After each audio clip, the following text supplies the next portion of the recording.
Microfinance Bank. My future is bright. Accion, na 572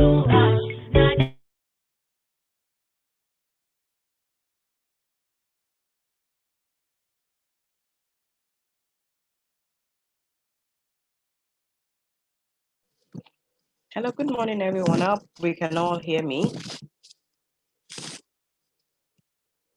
Okay, all right, great.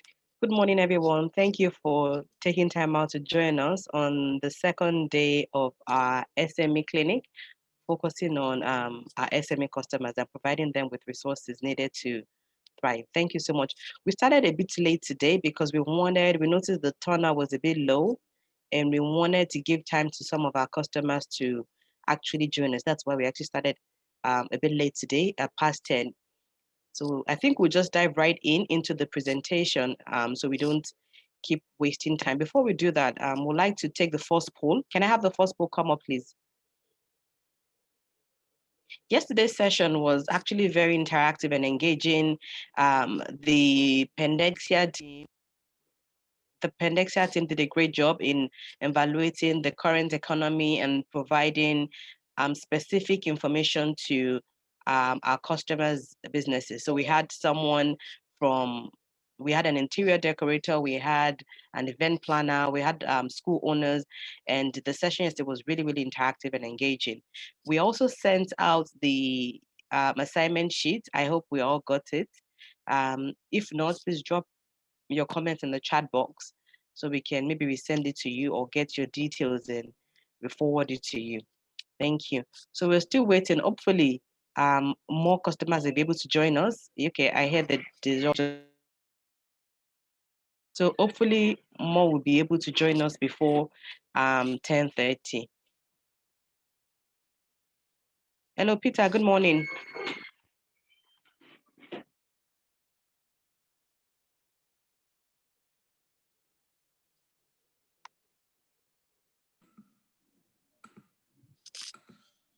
Good morning, Fisayo. Sorry, I was trying to unmute there and move the polling sheet to the side, so I couldn't unmute there. Good morning. Oh. Good morning. No worries at all. What we actually wanted to do is to take a group picture, but I guess since the turnout is a bit low right now, once we have a quick break, maybe around 11, we can then do like a group picture. Okay. Yes. Nice. Okay. All right. Thank you. You have the floor. Tokumbo, I hope that's fine with you. Yes, I'm fine with that. Thank you. Okay. All right. Thank you. The floor is yours, Peter. Okay, thank you very much, Fisayo. Good morning, Tokumbo. Good morning, ladies and gentlemen.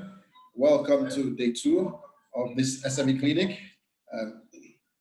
As Fisayo said, we spent time yesterday going through trying to understand the economy so that we could understand the business cycle, how it works, and hopefully begin to look at the things that we as business people need to understand and consider to be able to manage our business for sort of sustainability in the event of a downturn in the cycle like we have experienced recently. So we took a bit of time to talk around, by a quick review, we talked around how the cycle is a natural business or economic cycle is a natural occurrence, just like you have cycles in nature and the weather, etc. And so the business economic cycle is no different. But the key question is, how do you as a business, or how do we as business people handle ourselves and our organizations and position them and respond in the cycle? Do we allow the cycle to get the better of us so that our business dips and possibly dips to the point that it then becomes unsustainable? Or do we restructure and reposition so that we can weather the downturn and then position ourselves to grow with the upturn? Or even better, do we position ourselves so that we can quite easily leverage the infrastructure and the assets and the knowledge we have to pivot our business, even in the midst of the downturn, so that we are able to keep growing and keep doing well, because we've been flexible enough to shift and reposition ourselves to ride the areas of growth and increase in the midst of the downturn. And like we did yesterday, we saw how it's possible, even though there's a downturn and there's contraction around, it's possible to reinvent your business or reinvent new opportunities that you can take advantage of using the current infrastructure you have. And so we started off with that. And then we went on to look at in a bit more detail on business cycle and understand the economy and the dynamics of the economy that impact our business and markets. And then we went on to look at how we do scenario planning by understanding the environment, understanding the different aspects of the environment, the political, economic, the social, the technological, legal, and environmental aspects of the environment that affect our business, how we understand them, and we can understand the impact it has on us, and also the opportunities that they provide for us to go ahead and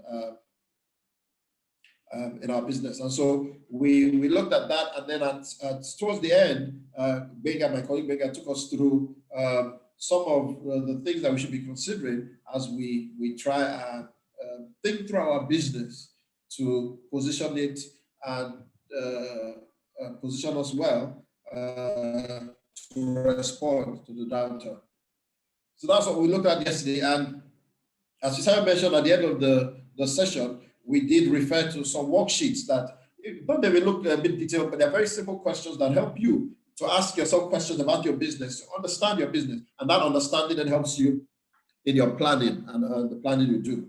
So today, what we're going to do more of now, we're going to be less on going through slides and concepts and more on looking at the things that we covered yesterday and some of the questions that the answers to the questions you raised and what the implications of those things are for our business, for your business, and how that can help us to begin to do some planning for our businesses. So today's session will be much more discussion driven. So we sincerely hope that you've had an opportunity to look at those worksheets, even if you were not able to fill them. Remember, it's not an assignment or homework. It's just some questions to help you think through your business. So the information is for you. There's nothing to submit. There's nothing you have to submit or send it. It's just for you to understand different aspects of your customers, the market, etc. And so you can think through your business. So hopefully, if you're able to look at that, then we as we go through the session today, we'll be focusing on those answers and your responses and the implications, how to interpret that in terms of putting together some sort of work plan or action plan for your business. Yesterday, we overran the time slightly. We apologize for that. But today, definitely, we'll be sticking to time, and so we'll finish promptly in the time allotted. So that's an overview of yesterday, and that's what we'll be doing today. And so right now, I'll just invite my colleague Benga, and then he will begin to take us through today's session and what we'll cover. Thank you very much. And again, we hope that it will be as interactive as it was yesterday. We asked you a few times to send us some chats, to give us your comments, etc. So we'd like to do a lot of that today to keep you engaged and also get feedback. And so right now, please make sure you fill the poll that's up if you haven't done so. And if you've done so, we want to start with another simple, brief exercise. If you recall the things we covered yesterday, can you go into the chat room and type a simple chat on what was, for you, the most interesting, insightful, or impactful item that or thing or idea that was covered or talked about yesterday? And it could be anything whatsoever. Whether it was something we said, whether it was a question somebody asked that gave you some insight. But if you don't mind, I'd ask you to go into the chat box now and just type in one key point or one key learning from yesterday, or insight or inspiration from yesterday's session, so we know at least we get a feel of how that impacted you. So please go into the chat box right now. We're waiting to see read your chats concerning the one key insight or learning point or interesting thought or idea that got you thinking that you saw was relevant for your business. Any of the above from yesterday. So I'm going to go to the chat box now, and I'm waiting to see your chats or your comments. So kindly go ahead and do so. And while you're doing that, my colleague Mika will get ready to take us through today's session. So the chat room is open or waiting to hear from you. Thank you very much.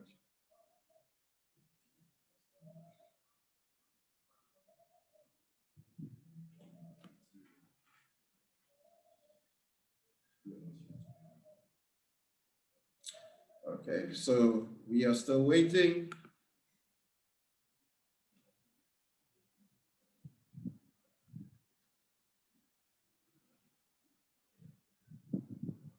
I hope everyone did hear me, just to be sure. And if you're just joining, you're welcome. And we are kicking off today's session by typing in the chat box one key learning or interesting point from yesterday or insight that you gained that will be helpful for your business from yesterday's session. And I'm still waiting for the first person to send their chat. Thank you.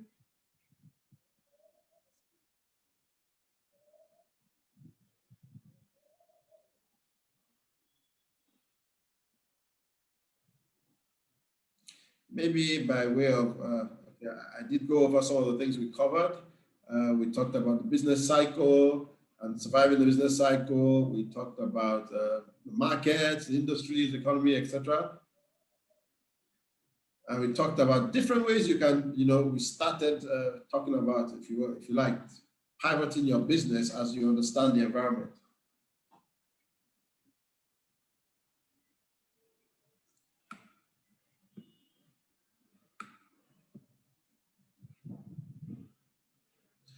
So we're still waiting for the first chat.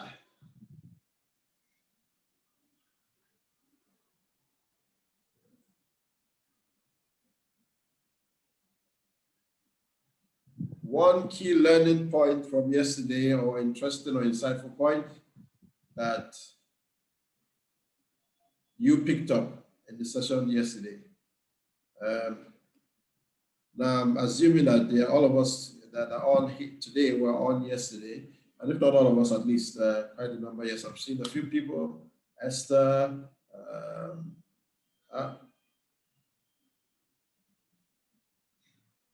So again, we're waiting for your chat comment. Please type in the chat box one key thing you learned yesterday. Okay. Thanks, Peter. If you also want to speak, you can also raise your hand very quickly. Okay.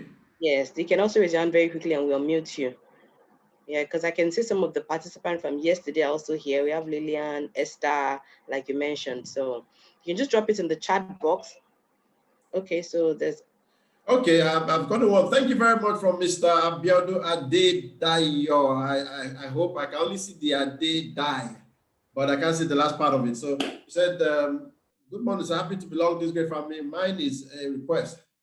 Okay, I don't know if I can a summary of yesterday's discussion via our email. I missed yesterday's session due to some customers interference. Okay, should I take that, Peter? Please go ahead. Okay, thank you, Abiodun Adedayo. Thank you so much for joining. So what we are doing is that there are two trainings, day 1 and day 2. Yesterday was day 1 and today's day 2. So what we're going to do is that we're going to host the recording. The session is actually being recorded right now. So for some of us that missed it yesterday, we're going to host it on the website and then we'll share the link to your email. So that will be done by Monday. So we didn't want to send it in piecemeal, wanted to send both day 1 and day 2. So we'll send that by Monday. We do hope you have your email. We do hope that you have registered. If you're registered, I will tell the admin to drop the link in the chat box because that's the only way we can extract your email address. So you would get that by Monday, latest by Monday. Thank you very much. So admin, can we drop the registration link, please? Mr. Abiodun, can you also confirm if you've registered so that we can drop it? Thank you. Go ahead, Peter. Okay, so while the chat can come on as we go on, while we wait for the chats, we started covering something interesting yesterday about pivoting your business. In other words, using either the skills you have now that you're using to run your current business, or the infrastructure you have, or the resources or the customer base to take that and open up a new business opportunity or move into either an ancillary type of business or even an entirely new one that offers some opportunity for growth. Okay. So that's good. Okay, a comment has come from Lillian Akune. She said, mine was the idea I got on how I can organize on-site and online events at the same time. It was very helpful. Oh, that's great. Again, very, very exciting. And that's a very interesting and very new opportunity area that's coming up. Thanks, Lillian. Happy to hear that. And again, hopefully, as we go on today, we can share more insights on that. And one thought that came to me yesterday when we were talking about that, about events management on-site and online. There, as simple as it may seem, there is a lot of value that in putting together a comprehensive package for customers. I mean, the customer can get, if they have the funds, get the driver to drop gift packs, but it's much more efficient and much more effective if you as an event planner can offer that as an integrated package so that they can be sure of things like the packs being delivered at the same time, etc. So that's a very good idea. But the key thing is looking at how online, the opportunities that have been opened online for many of our businesses, and it's virtually every business area. And I did recall at Fisayo, and I think who mentioned earlier about something the bank is offering to link you up with Jumia. So I'm sure before we round up this session, they will talk about it again. And that would be very helpful for you. There are so many opportunities that are presenting themselves online, particularly in areas that some of us have traditionally thought don't hold opportunity. Now, I can see Esther also has a comment here. Thank you very much, Esther. You said yesterday you learned about business cycle, about personal and understanding the business environment. That's very key. And Becca is going to come up in a short while. But I want to remind us of the very, very, very important thing that we mentioned yesterday. And again, if we hope that you have taken a lot away from yesterday's session. But if there's one important thing you will take, is remember the statement that Megan made that said too many business people are sitting inside their business instead of on top of their business. And we explained what that meant. Sitting inside the business means you are so involved and overwhelmed by the operation of the business that you're not able to step back and understand the environment, trends in the environment, as well as opportunities and threats, and then use that to grow and enhance your business or to protect your business if a threat is coming. And so we said, those that are sitting on top of their business, they have a good handle on their operations. Definitely, you must do that. Okay, because often the operation started from you and you are central to it. We have a good handle on the operations, but you have a sufficiently elevated view to be able to see the environment around you, the opportunities, the changes that are coming, and take advantage of that as alongside running the operations of your business. So I hope that'll be helpful. So we hope that will help. So thank you very much, Esther. Thank you very much, Lillian and Abiola Adede and the rest of you for those responses. Becca is going to come and take over now and take us through the activities and worksheets for today. Thank you. Thank you very much, Peter. And once again, good morning to everybody. For all those who were able to join us yesterday, we appreciate you. And indeed, it's a pleasure. I think you guys should consider it a really good opportunity. I'm privileged that Accion, your bankers, are giving you this platform to enhance your capability. I must tell you, we are in the business of supporting SMEs, and we do understand the challenges that SMEs go through. And it's important that we begin to put in better structure, better systems. For many of us, we are passionate about our businesses, and we believe in what it is that we are offering, but many times we have not enhanced our capacity. I can tell you what makes the difference between a small business and a large enterprise is purely management capacity. Your products will be very similar, your customers will be very similar, your value chain will be also very similar. It's really more about capacity, building that management capacity and understanding on how to use the levers of our business to grow. And that's what really bankers are looking out for. Business owners who have that capacity, who they can fund and they can finance. So we'll be going to the worksheet. We want today's session to be interactive, very interactive. I'm going to make some kind of advanced advertisement here. and also to stir up Accion Bank. We were to deliver an additional course later on the success of this one that will look more at improving your business operations. We talked about this is managing business cycles, being able to step back and be strategic, understand what is coming, what is the environment like. The economy will always go through those cycles. This is as a result of human behavior. We will always be looking for money that will be part of growth, where we'll be growing in income, growing in productivity, and then when that growth becomes too excessive, there has to be some clawback. Some people will lose money because of price cuts, they will have to downturn and what have you, and there will be a significant change or decline as the case may be. So there will be always those up and down. But at the end of the day, the economy always grows. Like I mentioned, population is growing, productivity is improving, so the economy will always grow. There will always be more goods and services, and there will always be more cash and money supply in the hands of people, so the economy will grow. But our growth is not a straight line. It's a growth that is curved. It goes like a wave. And just like we spoke about catching the wave, if you're a surfer, you need to understand the timing. You need to look at the horizon. You need to have the right equipment. And you need to understand how to catch that wave. So also as a business person, if you're not looking at the environment and understanding it, you may make decisions that are counterintuitive, that will not necessarily profit you. If you invest at the wrong time in expansion, when the economy is about to dip, what you will find is that your investment, you will not be able to get a return on it at least on the immediate, and therefore you will be struggling. If your investment came through debt financing, for example, you'll be struggling to generate a revenue that will have to claw back to pay for those debt finance.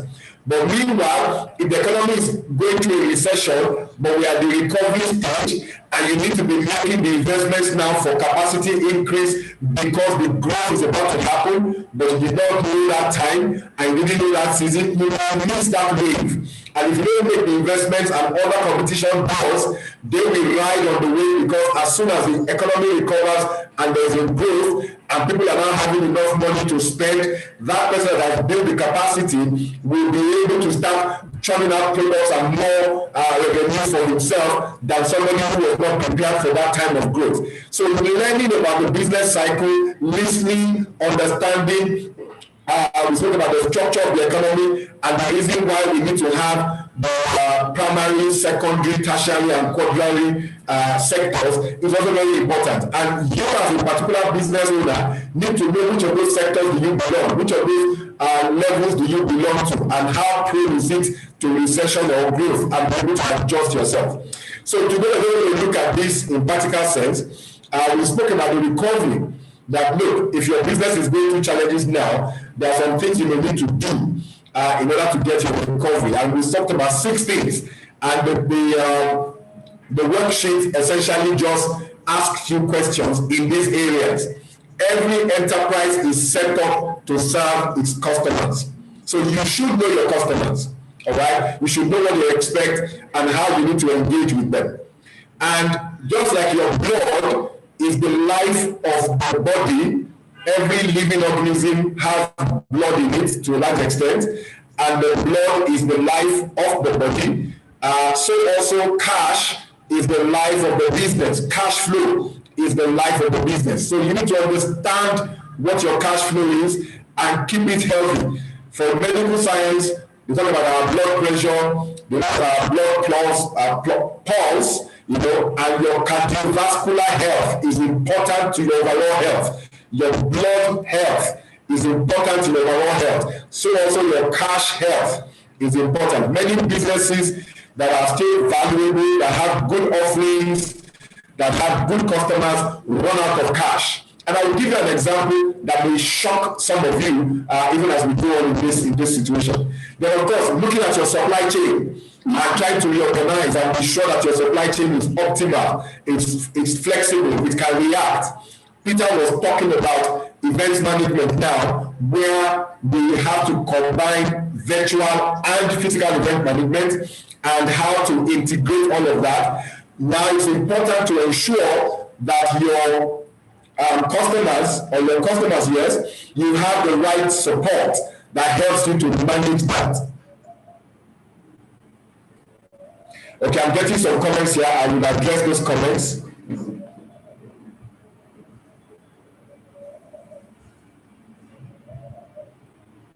I will address those comments shortly. So you have to be able to support your customers and, like Peter said, define your own area of competence and maybe have other integrated enterprises that will support you. So you don't have to build the entire asset or capability for your supply chain. You don't have to own the logistics transportation system. You just need to know who is good at it and who can support you. And even in the period of COVID, many businesses have emerged, particularly from the urban area, where they are now creating bespoke logistics transportation systems, even on bike. Like many of you will be aware, there are many companies that, today we have Uber and Bolt that was taxified. They are called car hailing businesses. Now, they succeeded very well, were successful very well in the developed world because those people are used to taxi transportation, and they brought them into the developing world and they are successful. But for mass transportation in the developing world, we have a different kind of model aside of the taxis. Taxis are more for the what I would call the upper class elite. The real mass transportation, because of the absence of public infrastructure and public bus systems, is the motorcycles, and that's what we call the Okada. Every major city in Nigeria, both in Lagos and in the hinterland, they all depend on these Okadas. Yes, it's dangerous. Yes, they take a bit of risk and all of that. So before you knew it, the car hauling system began to become the motorbike hauling systems. So you have the Okada, you have the Max, you have the Open, and all of them. They started emerging. But unfortunately for them, again, because of the rate of accidents and the fact that government was also not government was being cautious in just unleashing that on the public, they restricted their movements to interland and not the major highways. But some of these businesses are taking a lot of huge investment, bought a lot of bikes, hired a lot of drivers. And so what did they do immediately? For some of them who were able to read the signs and realize that government regulation was going to be against them, they pivoted their business and began to become home delivery logistics, goods and cargo delivery systems. Today, as an SME, you can call them up. You don't even have to own them. You can just call them and say, okay, pick up a good from here and deliver to this location. Again, because we have GPS, we have Google Map, and all this infrastructure in our hands. So managing your supply chain has become very critical, and there's enough capacity now to do that. And of course, you need to look at your workforce. I mentioned that even us as a consulting company, when we went through the 2009-2010 recession that came as a result of the global economic crunch, we had a huge overhead cost of consultants and analysts who were working with us. Eventually, we had to rethink our business model, let people go, thank them for all of their services, and re-engage them only as associates on a project-by-project basis. So they still work for us, but they work for us only when we have projects to give to them and to deliver. And they are beginning to do what we call the gig economy. It frees up their time. They can also have other things they do, but whenever we need them, we call them up, we put our team together, we deliver the project, and everybody goes back. So you need to think through your workforce. Do you need to keep everybody? Who can you have flex hours with, and who can you change? And then, of course, digital. So the questions we're looking at come out in three areas. Reflect, where are you today? Restart, what can you do to kickstart? And then revitalize, how can you start to shape your own future, as the case may be. So those are the kind of things I'd like us to do. So if you got the questions, please type yes. Can you hear me? And if you didn't, type no, so that we know how many number of you did not get it. Yes. There's a hand up. Hi, Olabi, can you hear me? It's Fisayo. If anybody wants to speak, please go ahead while I take time to. Fisayo, please go ahead, Fisayo. Okay, all right. I wanted to be sure. Okay, sorry. I would just like to share my thoughts. I think I'm not sure. I stepped up quickly, but I want to confirm if you've taken Paula Shade's question or comment, if that has been addressed. You are talking about has that been addressed? I can't. You're muted, Olabi. Hasn't been updated. I'm coming to it very shortly. Okay. May I actually suggest that we maybe address some of those questions first, and then we Okay. can, because I think it's really important because we are here for them. So I think it's really important that we take time to address those questions, and if we have time, we can then go through the other presentations. Do you understand what I mean? Yes, I do. Okay. All right. So that we can just keep it coming because. All right. This is a very, very deep question. Let me see the name. Shall I read it for Lashade? Good afternoon. Your talk. Let me read it for the others. This is very, very interesting. Yes, it is. Yeah, I read it out. Was it sent to everyone or just it was sent to everyone? So it says Sent to everyone. you are talking about my current challenge. So that means you are addressing this person's challenge. How do I transit from working in my business to stepping out and becoming strategic when I'm surrounded by incompetent and fraudulent staff? That's a tough one, though. This is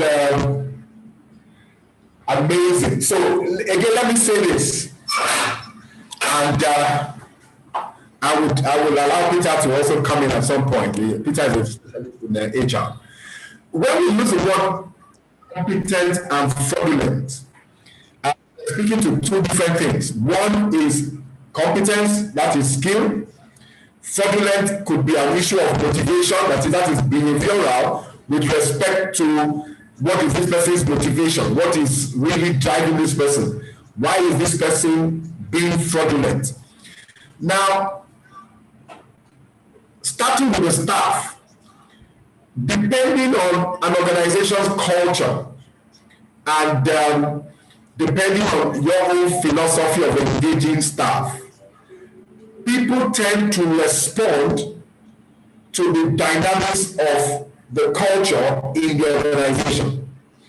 We worked for a client some time ago, and unfortunately, again, this is not a good example, but it's just to show that sometimes culture is not properly positive and healthy in itself. It can be reinforcing to impact on the organization. In fact, what they say is this: that culture will eat your strategy for lunch. Your culture will eat your strategy and your structure for lunch. You can have the best strategy, you can have the best structure, you can have a good customer focus. If the culture is not proper, it will eat up all of that and you will not even have anything as a business. So the philosophy of this gentleman was a bit of a philosophy that I don't want to use the word exploit or take advantage of the staff. You know, where an organization does not understand balancing the value of what do the staff need and why or how can my business provide for their need. Yes, every business is set up for the customers, but the internal stakeholders, your own staff, are a critical element to the customers. So you have an internal customer, you have the external customer, and value comes from dimensions. So if the philosophy does not recognize the proper exchange of value with the internal customers, you may find that people's behavior is more or less a response to the culture of the organization. And if they don't see the organization as being there for them, they will look for ways to eat from the organization, so to speak. Now, that doesn't mean that is your culture, but I'm saying, what's the motive behind this fraudulent behavior? I mean, people look at Nigeria and they say, oh, Nigeria is full of bad people, 419, Yahoo, and what have you. And that's the image created on the external. But when people come into Nigeria, they realize that that image is not true. Nigerians are hardworking, Nigerians are honest, Nigerians desire to do things productive. And therefore, it just takes you understanding Nigerians and being able to give the right motivation, and it will be a win-win situation. You know, so I think to that extent is important. Now, incompetence is a skill thing. Again, training comes into play in that regard. Do they know what they're supposed to do? Do they know why they are hired and what is expected of them? And were they mismatched? But I can say this for a fact, as a business owner, so does not use sentiment. If we have to release people, it's important. Because if you don't have competent people and just like you said, if they are fraudulent, you will have to keep your eyes on them all the time and not be able to step back. So without saying sack your people, I don't know how many you have, I would say look at your culture and ask yourself, are they responding to something within the organization that maybe I'm blindsided to? You know, look at the culture and try to sort of take a dispassionate view as to, is the culture making them do what they're doing, and therefore the culture changes, they may change, and people listening to them, you know, and then have I really find for them what they should do and expect them to do. And then if you think that your answers are I have done what I should do, then it may also mean you find the right staff. Hiring is one of the major responsibilities of business owners. Hiring right, because if you hire wrong, it can be a dangerous thing. Hiring right, so it's always good to err on the side of caution. Don't be in too much of a rush to hire, and therefore take your time to look for the best people. Without that, honestly, if you don't deal with that issue, you will continue to work in your business. But in dealing with that issue, I believe you should then step out, because being able to delegate and have people run things is critical to growth and to management. But let me allow the expert, who is Peter, to also kind of give a perspective to this. Okay, thank you again, Folashade, for that very, very real question. And the first thing I want to do is to identify with you. And I hope I'm also speaking for everyone now. And please keep the questions coming, because this session, we want it to be practical and very relevant directly to your business.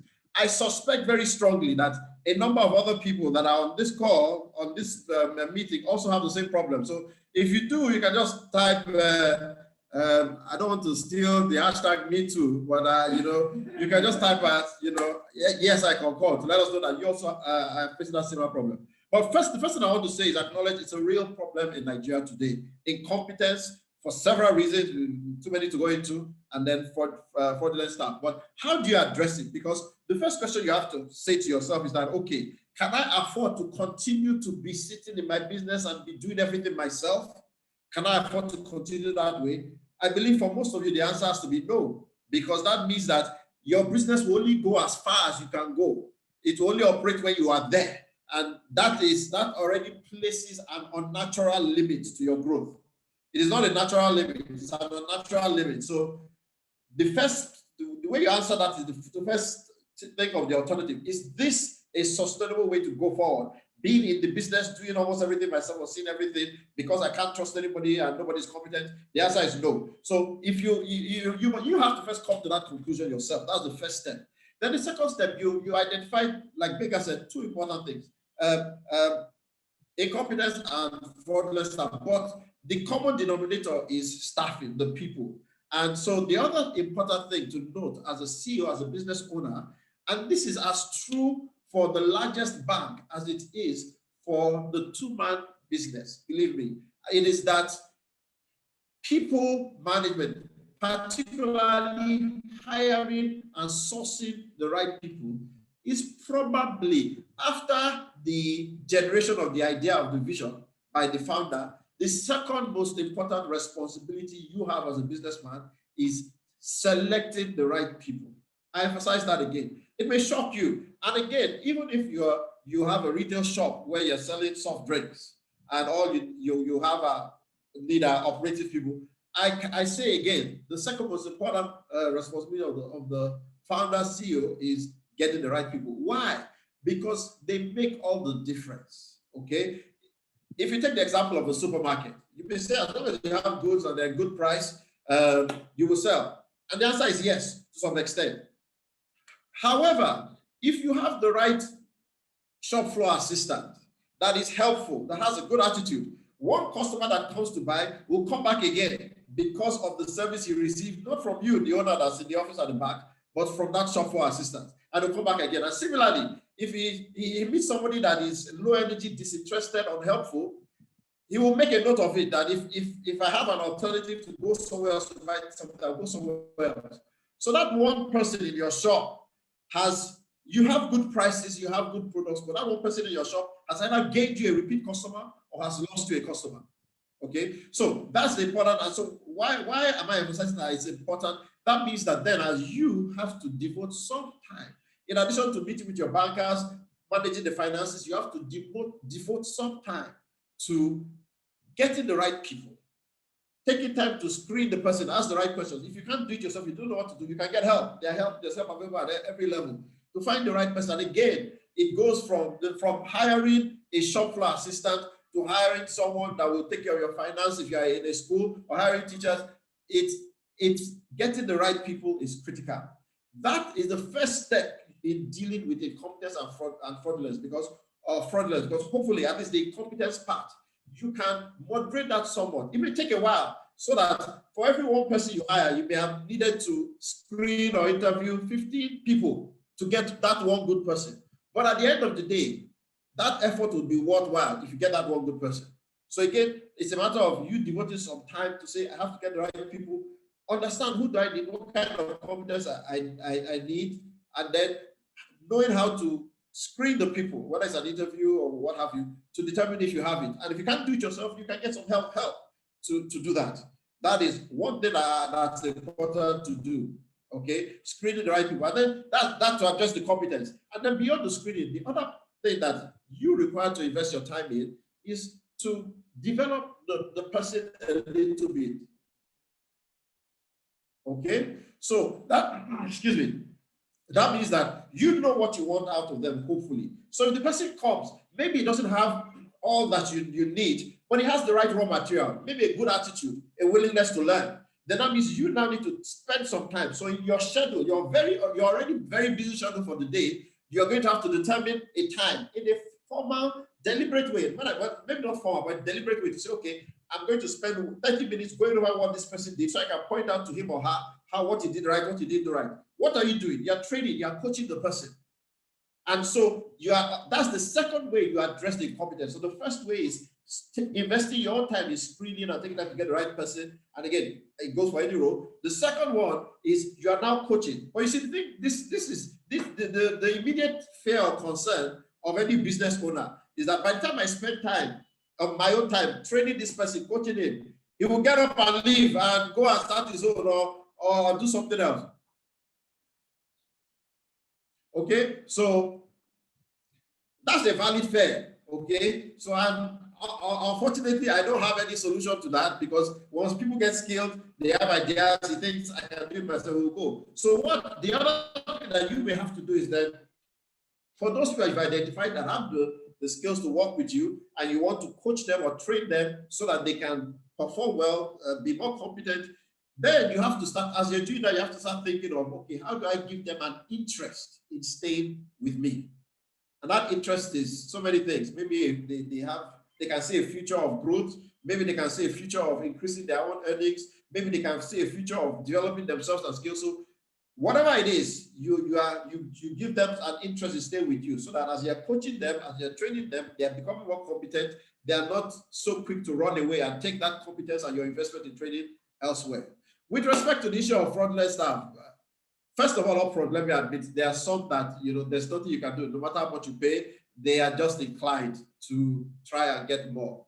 Those people, you only have to find them and root them out. Unfortunately, but that's it. The other bit, I'll say this quickly so we can take some other questions. And please, if you have other questions, please keep them coming. If you have other points, please keep them coming. And if you have any comments on the things that were shared, you can also keep them coming as well. Okay. Then, so the other thing about fraudulent staff is, to some extent, as you see, I recognize first of all that there are some that they will always look for a way around to cheat. You just have to identify them and take them out of your system. But for others, there are some very simple structures you can put in place. We can't go into all those structures now, but there are simple things. And the other one key thing is to know that now there is so much technology available, even and affordable, even for the one-man business. Technology is no more something that only the big companies have access to. There are ways that, for example, through technology, customers that are paying, they don't need to pay to any of your staff. They can pay directly into your account. You get a notification electronically, and you send them goods. So those are just some of the structures you can put in place so that you minimize the opportunity for people to be fraudulent. Okay, there are other structures you can put in place that help you track, things, goods that come in and go out. So again, we can't go into all those details, but those are some of the things that we believe you can do to address that. But the fundamental point is to know that you can't continue to sit in the business because you have unnaturally limited the growth. And so you have to deal with those two things. So I hope that answered your question, Folasade, to some extent. Now, somebody, there's...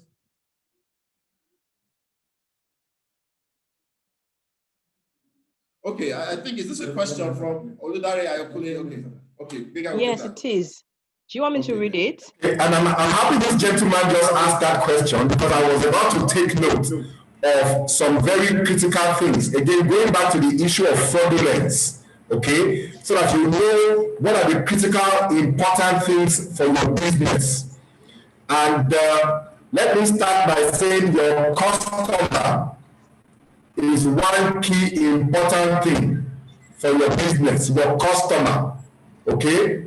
The second thing that is important that you must manage extremely well is information or data, as the case may be. You can call it data or you call it information. And guess what? That comes as a result of transactions, okay? If you remember yesterday, we talked about the economy.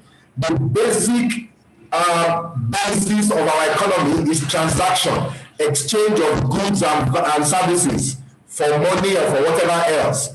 So that second thing that is important is information and data.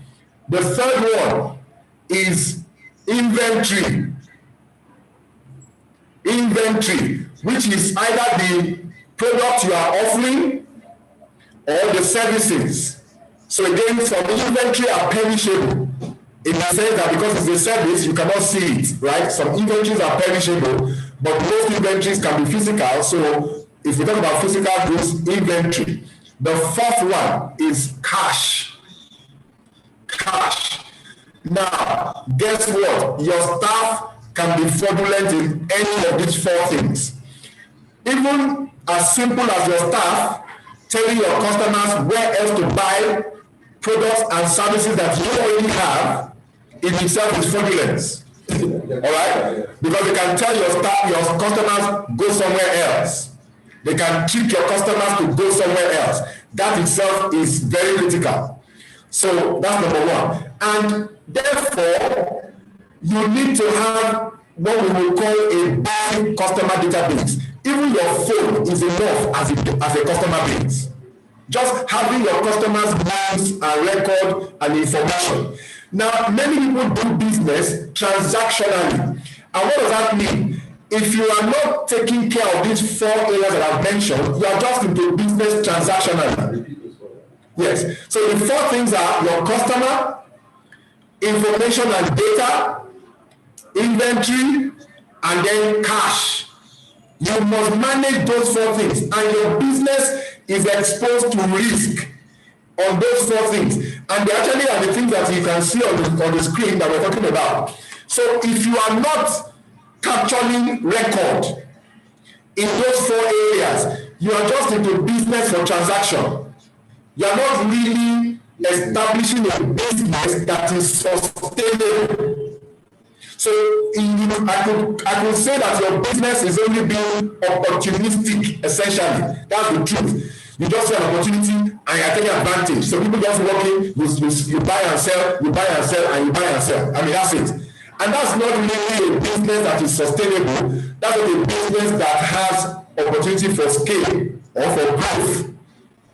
Many people find themselves in business, maybe it was due to hardship or some challenges, and they just became your typical entrepreneur, to survive. And they just do business transactionally. Transactional businesses that do not have strategic management of these four areas may not be able to grow. So you need to know who your customers are. Collect their name, collect data information of the customer, have them. So sometimes you just send chats or WhatsApp messages, broadcast to them. So I know that, oh, this person has captured me, this person knows me. It's important. And when you're having that knowledge of your customer, it helps you to build that relationship, to get information about their wants, their needs, what do they want, why they buy, shopping with you, and all of that. Now, information and data, basic things like bankers will not even deal with a customer, with an organization that does not have some basic financial record. So you have to have a receipt, okay, which could be handwritten for the person who came to buy. You have to have invoices if you are the one buying from suppliers, okay, and just like the basic record of the data of your customer is also very important. So information and data, so that you can see your transactions. How are you doing? What are they buying? And things like that. And like you, Peter said, because the way technology has become so available and affordable, you can do online transactions. People can pay USSD. Today now, I can't remember. Something will be very difficult to take me to the bank. And it's sometimes also not good, but I've become so cashless that sometimes I wonder, oh my God, I don't have any cash on me. You can't imagine me. I rode on an Okada, and I have to pay the Okada with USSD. The Okada man said, look, send it into my account. Okay, no problem. 500 naira. *77 this, star that, bam. And the guy gets his money. So you can do all kinds of things, and that data helps you to analyze and go back and check and see what your business is about. Then inventory. I can tell you for a fact, I know young boys today who go to retailers, they do inventory management services, like a secondary one. You can have your own within your own organization, but they come every month to offer that service on a pay-as-you-go basis, either monthly or quarterly, just coming to check your stock. How much stock did you buy? How much sales did you make? How much stock is left? And what is the principle of your stock management? Is it first in, first out, so that you're not also dealing with expired goods and things like that? So these are important. In fact, Accion says they have a USSD platform which has been revamped so that your transactions are without stress. It is *572#. So these are things that banks are offering us. Your bankers are giving you everything you need in your hands to be able to manage your business easily. I pay my children's school fees online. All my transactions are online. Virtually all my transactions are online, either on my phone or on the internet, USSD particularly. Significant amount of my transactions are, even the people who come to my house, my domestic staff, my cleaner, I send in money online. I don't deal with cash anymore. So you need, and because those things help you to keep your transaction records, okay? So that you minimize the physical handling of cash. Many times, because we are still very cash dependent, then you can have fraudulence. But when you have records that are not so cash dependent, it's easy to keep that record and analyze it and check it and review it. But I was going to go back to the original question we had about fraudulent staff or competence and all of that, and I also want to say this. We as business owners, we need to really know why are we in business. Because, and this is a human nature, just check it out. Children like to hear stories. Adults like to hear stories. That's why the movie industry exists. All the things you watch on the TV, drama, movies, and all the entertainment, they are mostly stories. We are wired to like stories. We relate with stories. We can comprehend stories. So businesses must tell their own story. Not only to customers, but to your staff. You see, your staff want a sense of meaning. Stories give meaning to things. They give understanding. They make things relatable. Okay? So when you have a story to tell about your business, and you are telling these stories all the time to your staff, it begins to give them meaning. It gives them a sense of purpose and belonging and connection. They can connect with your stories. And those stories are what you create. They're just what it is that you build up for yourself. So why are you in business? Why are you opening a school? What do you want the school, the people that engage with your school, what do you want them to get when they interact with you? Yes, we know we are selling education, but why are we different from the other schools? You have to find a story around it. It may be something personal to you. Maybe your grandfather told you the story of how your father was taken from the farm to go to school and how it bettered the lot of the family at that time. I mean, I heard stories about in the time free education came, my own father was the first generation to go to school. My grandfather was a farmer or a hunter. And I'm sure many of us belong to that same generation. Those who our grandparents were illiterate virtually. It's their own children that started going to school that became our own parents that are now also being educated. Then, if you are not allowing your children to go, that is my own father's generation, the community will come and be harassing the people. Let your children go to school. People are apprehensive. I need farm hands. I need people on the farm. Why send them to school? But today, we are better for it. So you can begin to say, you know what? I understand what education does to families, how it improves their lot, engaging their capacity to be whatever. So come up with your own story of why you are into education. What you want them to feel when they come to your school. People say, oh, have a mission statement or a vision statement or a value proposition statement. All of those things, all they are saying is craft a story, tell a story around why you are into that business. Then provide entertainment. Why? Why are you providing entertainment? Or why are you an events planner? The people that engage with you, what do you want them to see when they engage with you and call on you? You can say to them, you know what? I give you a stress-free event. I just don't like people being stressed.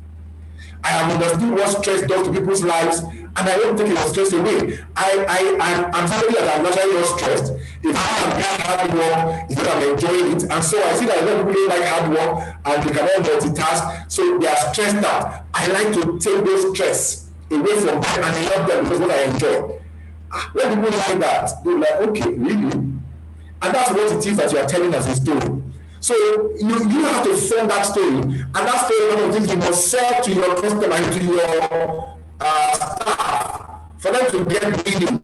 And it even helps you to weed out those who belong to you or those who don't belong to you, those who like you. I don't like every kind of movie I see on the TV. I don't like every kind of story. But what I like, I know and I relate with it very easily. So these are very important things for us. So record keeping begins with those four things. Understanding that those four things are important. Your customer, data and transaction, inventory, and of course cash. If you don't manage those four things well, your business won't grow. You don't even understand the performance of your business. What are you achieving? And how well are you improving? It's only when you understand these four things, you capture them appropriately. Database on customers are simple. Name, birthdays. People like to be celebrated. Birthdays, and even the names of their family members. Imagine your customer coming and you're asking about the wife, the children, and things like that. They see that you are dealing with them beyond the transaction. In banking, they call it KYC. They do it a lot. Banks will send you information on your birthday, on your anniversary. These are all programmed. It's all there. The thing just sends it. But when you as a customer receives it, it gives you a feel that yes, the bank is thinking about me. It's not just about my money. And I think that's the right thing to do. Okay? Any other questions or is there any comment from Fisaya? Yes, thank you. Fisaya said, okay, you wanted to do something at 11. Yes, please, the group picture. But it's been so interactive and engaging. I mean, I'm even learning. I'm not even a business person, and I like the angle of the storytelling and branding and positioning, because truly, there are other people that are offering the same product that you're offering. And the only way your customers will really connect with you is if there's a story or there's something they can connect with. So that's really, really helpful. And that stands out for me. So if I could have everyone please turn on their videos. We just want to take a quick virtual group picture so we can see some ready. If you just So just give a few You should seconds, have okay? told us ahead so we have come dressed in Come our camera basics. ready with makeup. Hi, Lillian. You're looking really wonderful. I like your wallpaper.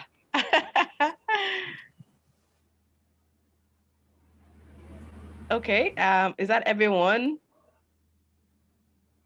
Okay, so I think I'll just do a countdown to 10 to let the rest to have the rest of the team put on their videos as well. So we'll take a picture at 1. So we'll do a quick countdown. 9. Esther, would you like to put on your video?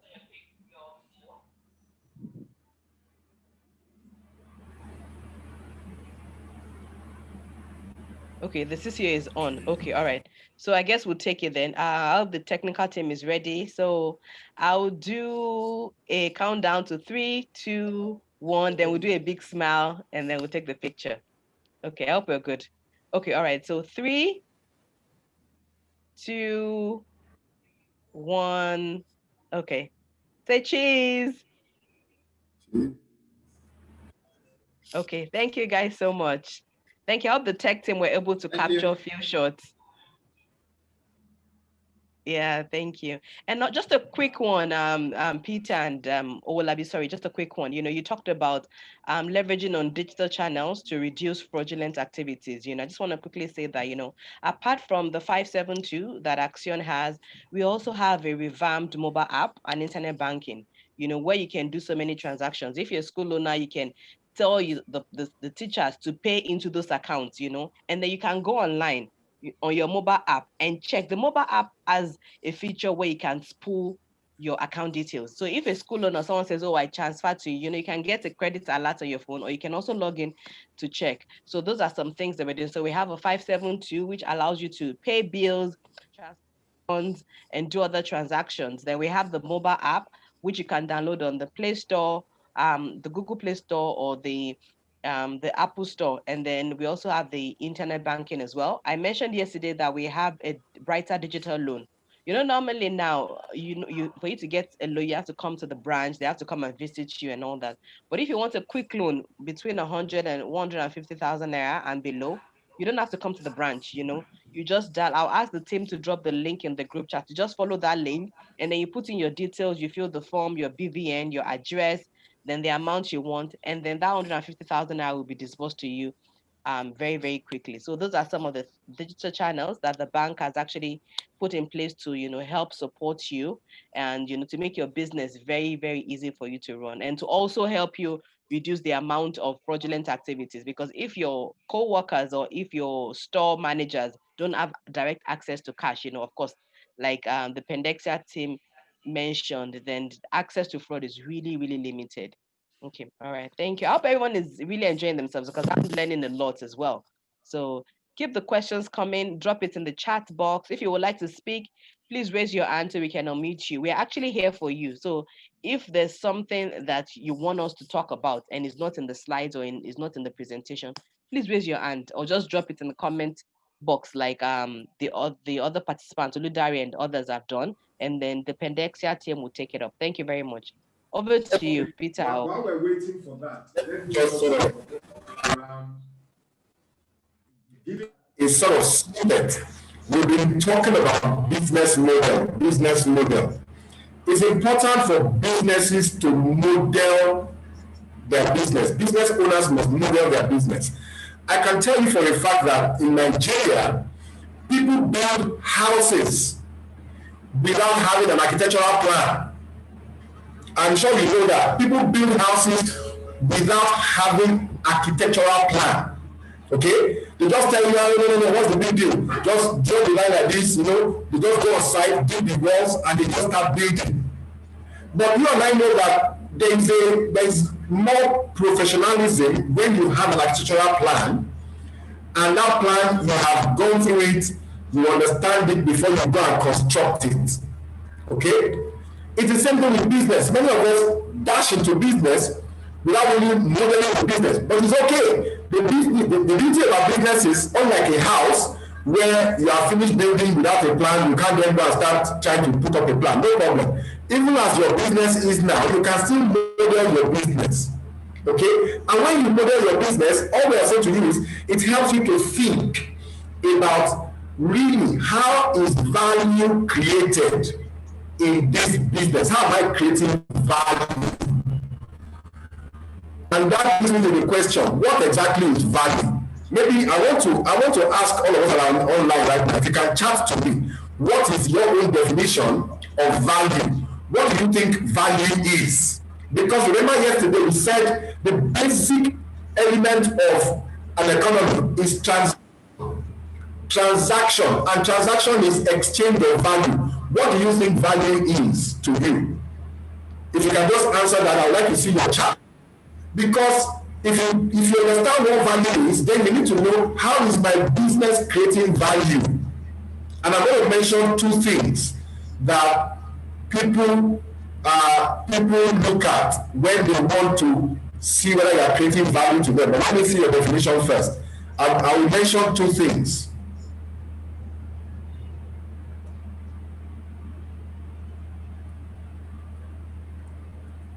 Value has dimensions, and I'll mention two things, but I would like to just hear from you, what do you think value is?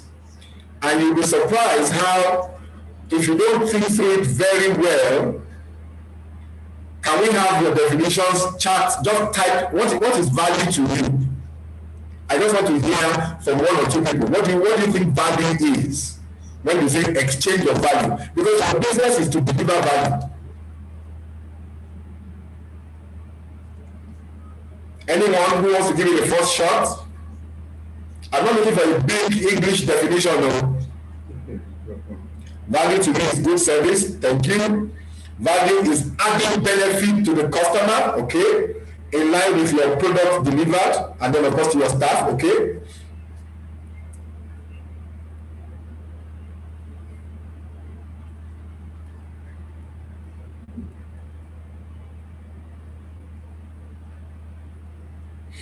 Okay, everybody else, thank you. Folashade, thank you. Esther, what's value to you? Lisa, thank you. Value is about customer satisfaction. Value is good service delivery. Excellent, excellent, excellent. Thank you. Okay, so let me tell you what value is. And it's the same thing that you guys have said. In very simple nutshell, value is satisfying the need of the customer. Satisfying the need of the customer. But that brings another question. The need. In value, there are two things. There's something called intrinsic value. There's something called the extrinsic value. If I'm thirsty and I want to drink water, or let me put it this way, I won't say if I am, so you don't know what my choice is. I'm going to ask you. You are thirsty, the weather is hot, you are thirsty, and you want to drink water. You enter into a store, and in front of you, you have an array of water. Pure water in a sachet, another bottle of water, let me say Ever water,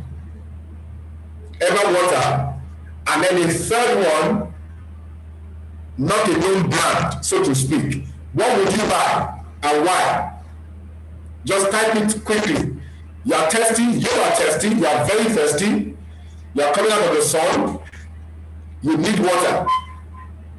And you enter into a store, you have 3 arrays of choices: sachet water, Ever water, which is bottled PET plastic bottle, and another PET plastic bottled water without a known brand. What would you buy? Can I have answers? So that we will talk around what we call the intrinsic value and the extrinsic value. Great talks, everyone. Value that five customer needs, absolutely. Wow, somebody said I will buy cold Ever water.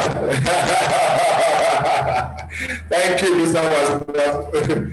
Okay, what would you buy? Mr. Waliu, tell me why. Why are you buying Ever water? Type why. Branded bottled water, so you will not go for the unbranded one. Nobody is buying the sachet one. Pure Pure water now. The fact that they said pure is pure. Okay, so tell me why. Why are you buying the branded water? Why are you buying Eva? Water is water. Why are you buying the Eva bottle?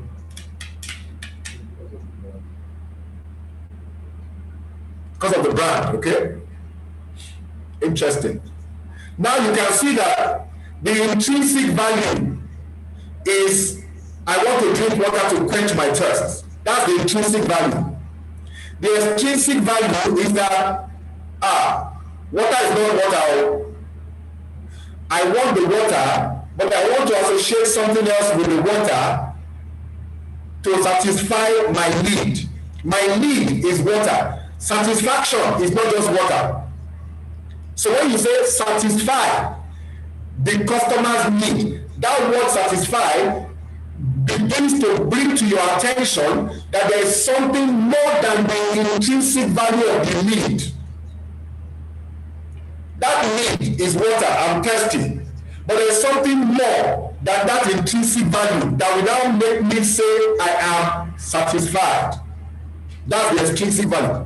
What is it? Brand. I want to relate that water with quality. With quality. Again, maybe Eva even presents itself in a way that makes me think of a lifestyle or whatever it is. So, in the real sense, as a business owner, what satisfies your customer must be very important to you, and you must know it. It's not just, people don't just send their children to school. Not any school. There are some schools that are known not only for the education, but the well-rounded discipline that the child will come out with. That is what parents that bring their children to that school want to say, I'm satisfied with. The other thing that I want in the curriculum, discipline is not in your maths curriculum, it's not in your English curriculum, it's not in your YH curriculum. But parents know that a child's success in life is not dependent only on the excellence of the curriculum, but on other things that the child needs to embody or imbibe for that success in life. So when your school is known for those other things other than just education curriculum, yes, we have a good high pass rate, but that is not all. In addition to that, we give the child a well-rounded discipline or view of life. When that is a selling proposition, parents that relate with that will come. Children that can relate with that will come. And it doesn't mean it is extra cost. It doesn't mean it is additional cost. It just means that you have weaved your story well enough for people to relate with the extrinsic value. What is it that beyond that intrinsic value of I educate, I make you know. But in my making you know, these are the additional things that I provide for you. I give you a well-rounded knowledge, not just the academic knowledge. I give you a well-rounded perspective to life, discipline, control, confidence, and other things like that. So when you start understanding your business and why you are into business and what makes you distinct, you have to articulate it.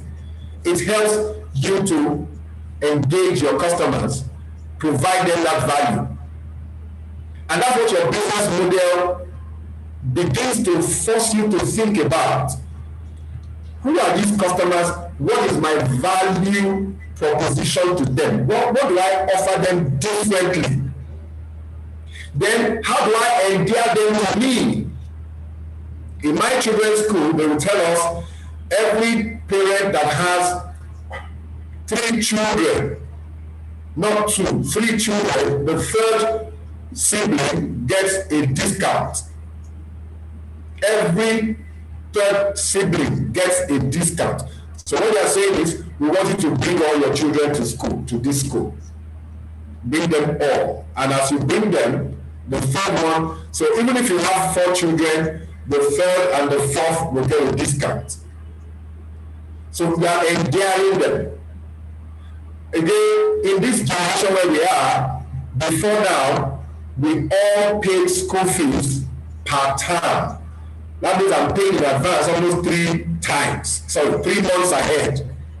But some schools have realized the difficulty of the environment and they are allowing for payment plan, meaning you can do pay as you go, pay in advance of a month, in advance of a month, in advance of a month. So again, how are you endearing yourself to these parents? How are you endearing yourself to your stakeholders? It's important. The business model breaks it down to tell you what are the elements of your business. They're like building blocks that you must understand and you must uniquely define. Now, let me also mention this, that for those of us who have schools, you need to look at your school operating assets and ask yourself, how can I maximize income from this school operating asset? Remember that the school has your typical opening hours and closing hours. What happens to the property after the opening hours and the closing hours? What happens to the property in the weekend? What happens to the property during the school holiday? There are still overheads, there are still assets that you can generate income from. So what can complement my educational service that these operating assets can be deployed to increase and enhance income and revenue? Very important.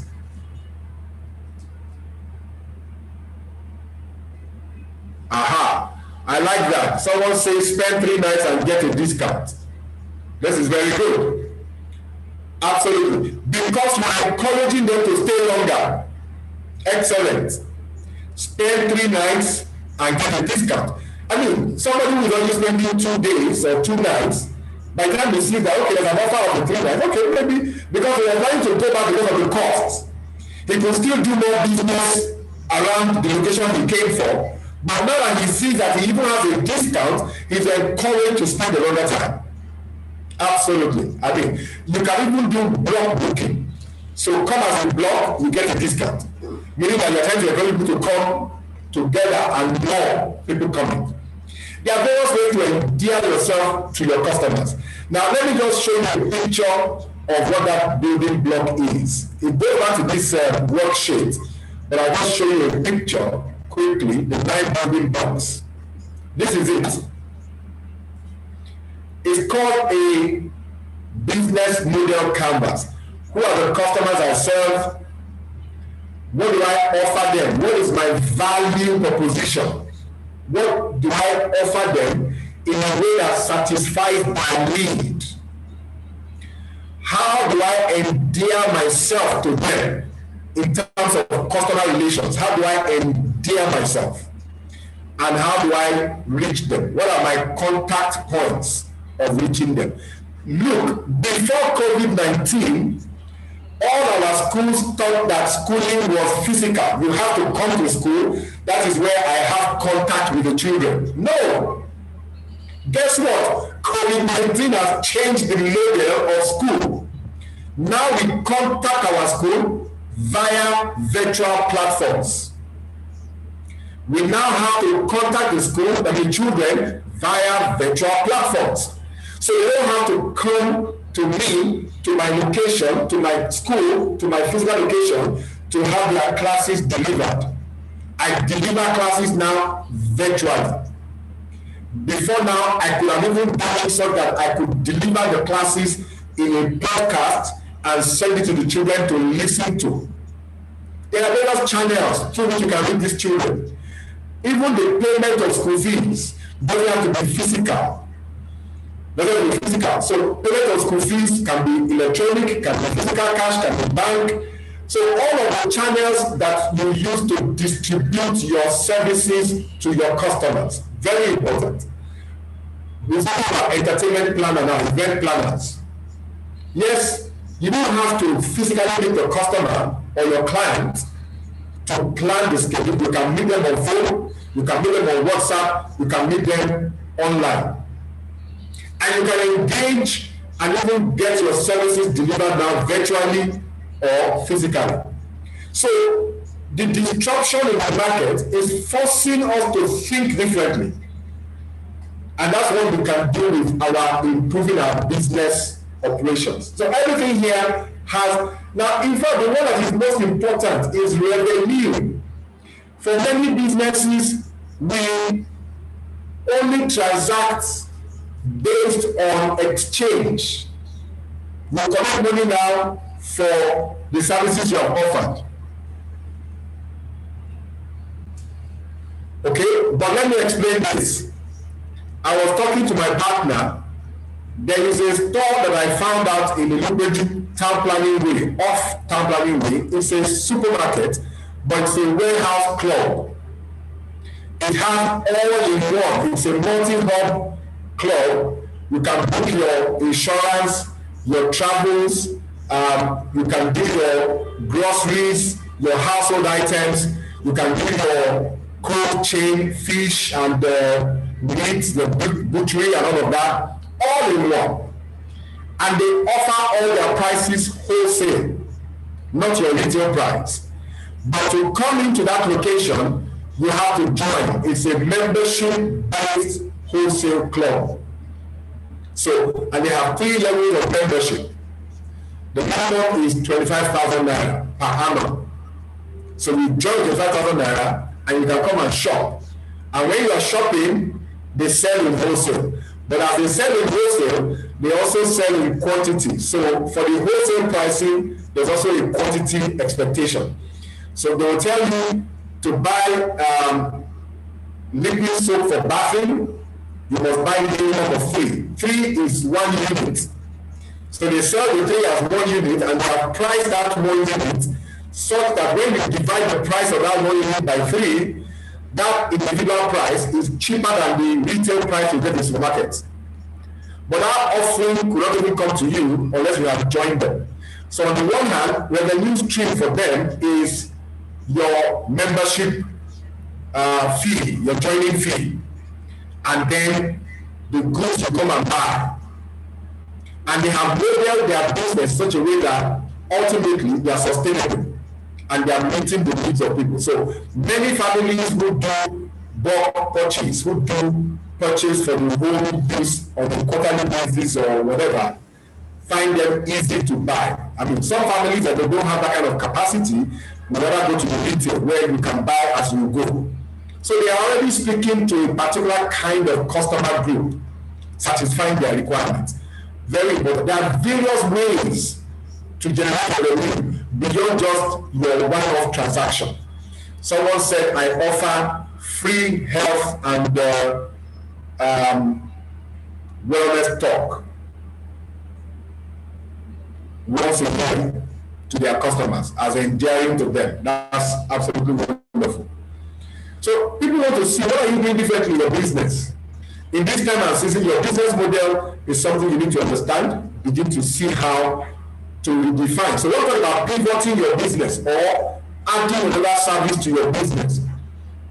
Even with your current assets and capacity, these are things that can be done once you understand that business and you're able to model it properly. And that will help you improve your business operations. So on the one hand, you have to look externally to manage your business with respect to the cycle. On the other hand, you have to look internally to dimension your business well, to be able to see how to improve and extract more value and optimize. Now, this is capacity that you need. A lot of businesses are scalable. Talking about cash flow, we have a business that we have partnered with many years ago. The business today is the largest retail pharmacy store, the largest in terms of number and size of stores. But the business was focused on expansion capital at the detriment of working capital. They were expanding rapidly, but they didn't have the commensurate working capital to stock up their shelf as we were expanding. And believe me, the business is in troubled waters, almost at a point of liquidation now, troubled waters. Because it's one thing to have all the stores out there. What customers are looking for is not the store. Yes, the store gives easy access, so we can easily access. And every store is well branded to give you that presentation of come to us, you will get quality medication. But when I enter the store, the shelf is empty. The kind of medication I'm looking for is not there. So the working capital that was required for inventory to bring in the inventory of medicines was also not available, and it has put the entire business in jeopardy. So understanding your business and critical levers to manage is also important for growth. You may grow faster than you are even required that you can manage. So these are things that business owners need to understand. And like we said, look at the environment, be sure is this the right time to pursue growth or to hold back and just optimize the business as it is in anticipation from where the economy will go back to growth, and then you then take advantage. So understanding those two things as a business owner between how you need to operate internally and externally is very critical. Are there any questions coming up in the comment box or anybody raising their hand? I hope these are questions. None yet. Please, if you have questions, comments, but there's just a few comments here from Ayadele Waliu. Exactly what I'm doing for my hotel. Spend 3 nights and get a discount. This training is real life situation. Then another comment from Oludari Ayokunle. Present free health talk and free treatment once in a year. So please guys, still drop your comments, your questions, and your thoughts in the group chat. Or if you would like to speak, please raise your hand. You can ask the questions from your banking perspective, so we can also help your customers if you know some of their challenges. Yes. So if you also need support or clarity in terms of some of our digital products or some of the other products, please let us know so we can address them effectively. If we cannot fully address them at this session, we'll take your details and we'll follow up. So please, this, like I mentioned, this is an exclusive training. It's not for everyone in the bank. It's just for few selected customers. So it would be really great if you could use this opportunity very, very well. Thank you. So we're still expecting questions, comments, and interactions. You can drop it in the chat box. Even if you want to speak and you're not sure about to raise your hand, you can just put in the chat box and say, please unmute me. Please, I want to speak, and then we'll go ahead and unmute you. Okay. Thank you. Let me say that for any of our business people out there, we must begin to recognize that our businesses are not just physical businesses. There is a whole universe in the e-commerce space. So you must begin to think through how to use digital systems for your business, both from your customer service delivery area and your internal operations. You must use technology. And technology can be as little as WhatsApp. You have what is called WhatsApp Business. WhatsApp Business allows you to chat with your customers, and WhatsApp even provides for video, provides for pictures, and allows you to have constant interaction with your customers. You can use Instagram. People are making sales off the Instagram now. You'll be surprised to get footfall. When I say footfall, traffic coming to your location, particularly, for example, if you are a store owner, you have the inventory that is physical. You can take pictures of your inventory. You can group certain products into a basket and offer them as a discount within a particular period of time. Just say maybe today, this bouquet of products are 20% off if you buy them. You already know what families need, so you take the soap, the grains, and a few items and say, okay, this basket 20% available discount if you come into the store within this time frame, and you post it online. It will generate. The person that was planning to come to your store tomorrow we want to come today and quickly make some shopping. So it's important to know that technology can be used for many things, particularly when you study your cash flow. There are some businesses that are seasonal or time-based. Most of the barbering shops are usually weekend. Even our beauty salons are usually weekend. So during the weekdays, you may not have enough traffic. Guess what? You can offer discounts on those weekends and on those weekdays. Somebody who is tight on cash will take advantage and squeeze the time. Maybe your customer flow, because sometimes when your customers come in the weekend, you now have overload of customers and their waiting time is too long. Some of them will be not so happy, they will end up going somewhere else because of the waiting time. You want to streamline that flow of your customers, offer discounts, do something different, to reach out to them. So these are very simple things that your businesses can do, and that will help you to build scale. You can do home service delivery to say, okay, we will not just even offer you a discount during the week, we do a home service delivery. But they won't know that you could do that if you didn't communicate that with them via technology. So these are things that we want you to begin to think through. Management capacity is so critical.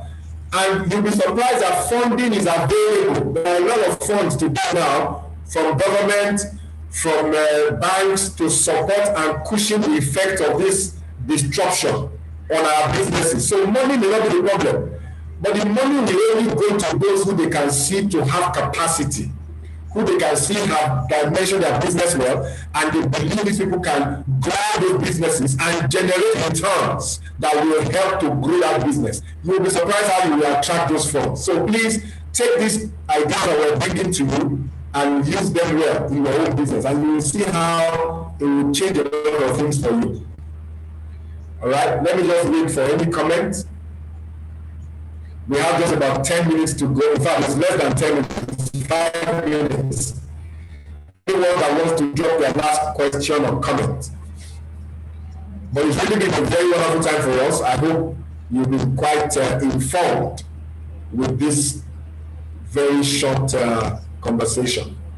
Please go back to that worksheet. It's going to be on the bank's website. They will send you the link. The worksheet is very comprehensive, but very simple questions that will stimulate your mind and help you understand what to do differently in your business.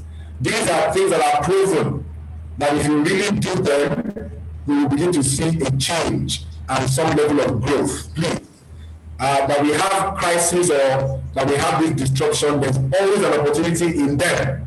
And it is the opportunity we should look at and not be consumed or overwhelmed by the challenges that have come. It's a good time to really relook our business and redefine who we are and optimize.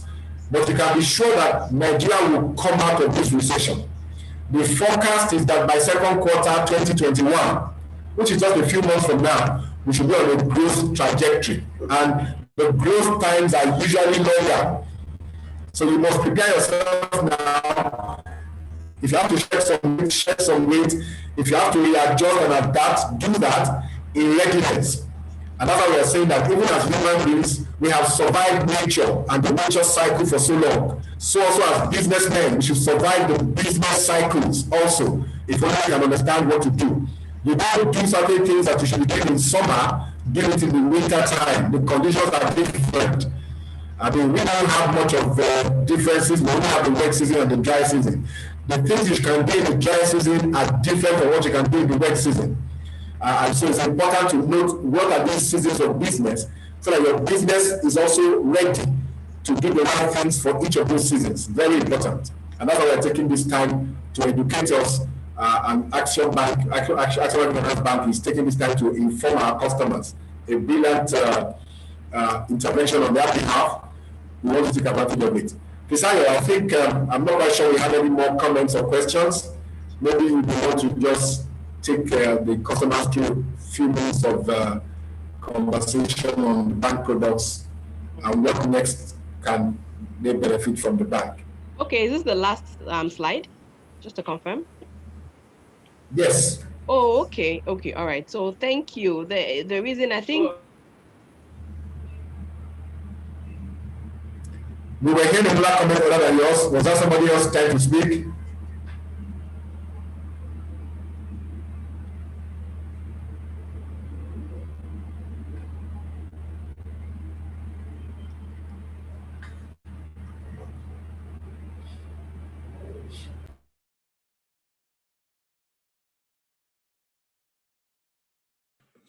Officer, we're not hearing you. If you're speaking, we're not hearing you.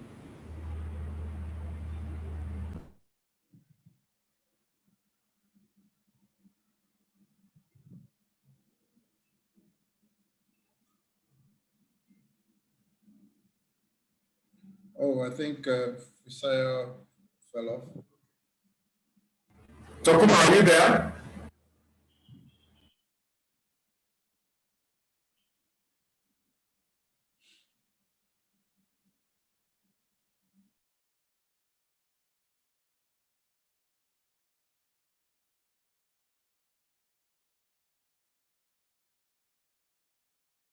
Thank you, Lillian, for that very positive feedback. Thank you very much.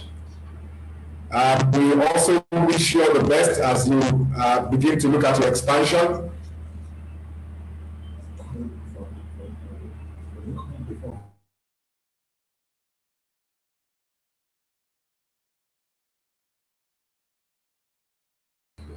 Okay, Fashion, we see your comments on the business model later. All right.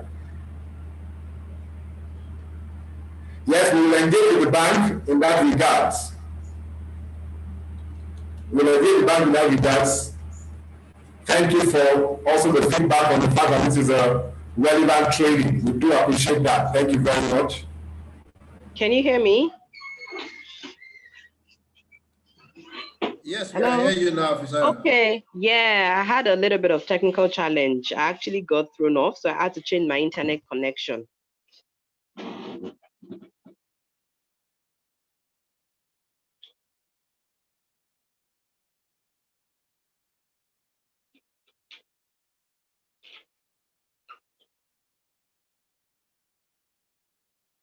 Hello, can anybody hear me? I hear you. Hello? Okay, all right, thank you very much. So sorry about that. Yes, so please, I'm not sure if there are still some comments or questions in the chat box because I had to log in with another device, so I've lost those. Like feedback and the appreciation. Says that this session has really given her insights and equipped her for the expansion she plans. And Wow. Shade asked if they could get the slides also on the business model. So I said we'll talk to the bank on that. But it says it's Yes. been very and relevant training for them. Yes, oh, that's good to hear. Yes, it will. Thanks, Owolabi, for stepping in. The course materials will actually be hosted on the bank's website, and we will send the link to you via email. So what you just do is you just go to the link and then you download it, so you can look over the course presentation or the slides again, as well as some of those assignment sheets that we're given yesterday. So drop your comments and interaction in the chat box. We're really excited. This has actually been very, very exciting for me, even as a salary, and I've learned a lot. And I'm happy that some of our customers were able to join this. Like I mentioned, it's an exclusive event. It wasn't for everyone, it's for very few selected customers. And the interaction has been very, very intriguing. Yes, Mr. Boniface, don't worry. We are recording this session. So what we'll do is that we would host it on the website and send you the link.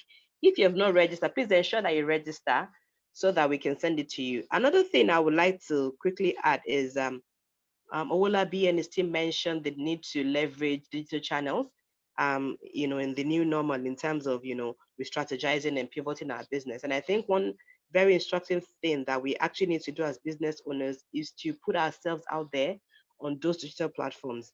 So some of the participants that actually attended or registered to attend this um, session did not have email addresses. I think that's actually the first thing, a lot of us really need to be on that platform. Yes, it's a new thing, so we might not get used to it at first, but we need to be able to have an email address because that's how you get information, not just from Nigeria, from outside world. That's how you get opportunities. So we need to have a valid email address that is working, a valid email address, and you have to constantly check it.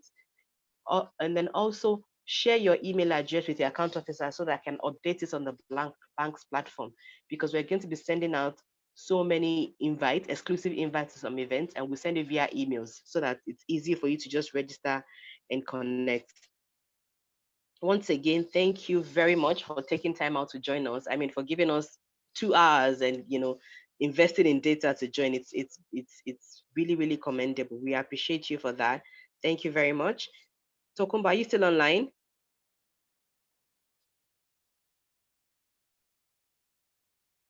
If you've not registered, please, you can just, would ask them to, I'll ask the tech team to drop the link once again, or you can also drop it in the chat box as well, and then we'll pick it up from there.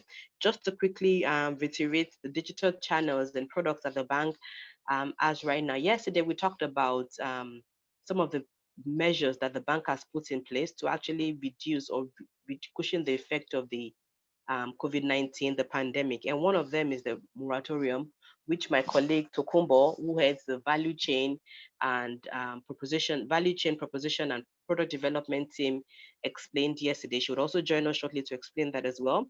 We also started a virtual interactive platform, this is one of it. So we had a virtual interactive platform, it's called Accion Konnect series, and we have different professional subject matter experts come online, and they'll give us the same way Pandexia team have come online. That's what they do, come online. They give us various information about what we need. So we've had a medical doctor, we've had medical doctors, we've had an SME doctor, business analyst, we've had a psychologist come to talk to us about mental wealth and mental well-being. It's actually been very, very exciting. Again, you need to give us your email address so you can be part of all these exciting initiatives that your bank is doing. And then also I talked to us about, during the pandemic, a lot of us weren't able to sell because obviously the shops had to close. There was a total lockdown. So what Accion has done is to partner with Jumia so that we can support you to onboard on the Jumia platform so you can be selling. So even if you currently have a shop now, you can still, nothing stops you from having an additional virtual online store where you can actually sell more things. So if you're interested in that, please feel there's a link, there's a registration link to be part of the Jumia onboarding process. The team will drop it in the chat box. Please fill that form. If not, if you're having trouble filling the form, just drop your details in the chat box. We'll pick it up from there. Thank you. Also, I mentioned that the 572, which is the bank's official USSD code, has been revamped, and it has more exciting features. So you can pay bills, you can do so many things, and you don't even need to have data. You can use it with a feature phone, a touchlight phone.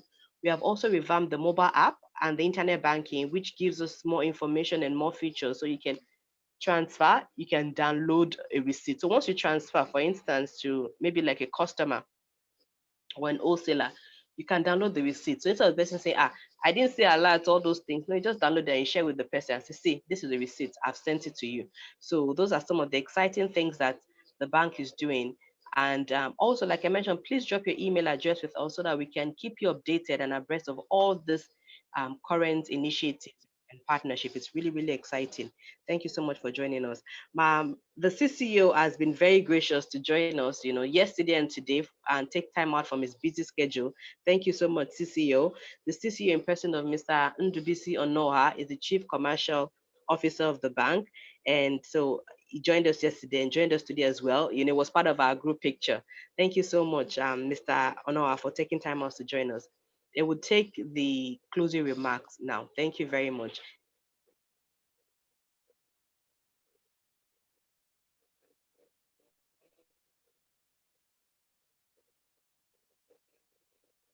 So we'll just give Mr. Ndubisi maybe a couple of seconds to unmute himself.